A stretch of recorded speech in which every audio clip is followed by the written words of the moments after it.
merasa bosan. Tiba-tiba dia menjerit, serigala datang, serigala datang. Penduduk kampung pun datang membantu. Tetapi tiada serigala.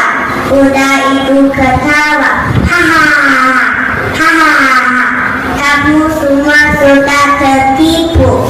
Keesokan hari, dia menipu lagi. Orang kampung datang, tetapi hari ini mereka kecewa lagi. Pada hari berikutnya, serigala betul-betul datang. Kuda itu menjerit, tolong, tolong. Tetapi tiada siapa datang membantu. Akhirnya kambingnya dimakan serigala.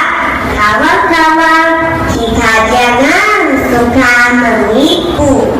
Nanti orang tidak percaya kita lagi. Sekian, terima kasih.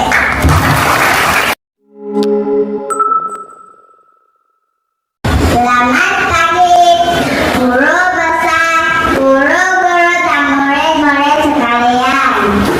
Tajuk cerita saya hari ini ialah semut dan merpati. Semut dan merpati. Pada suatu hari yang panas, semut telah mencari air untuk diminum. Setelah berjalan ke sana dan kemari, ia menjumpai sebuah kolam. Untuk masuk ke dalam kolam itu, ia memanjat rumput. Ketika memanjat rumput, ia tergelincir dan terjatuh ke dalam kolam itu. Tolong, tolong! Semut ditolong oleh merpati yang sedang duduk di atas pokok.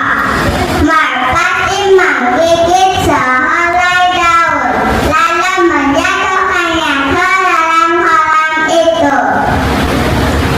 Semut bergerak ke arah daun itu, lalu memanjat ke atas daun itu.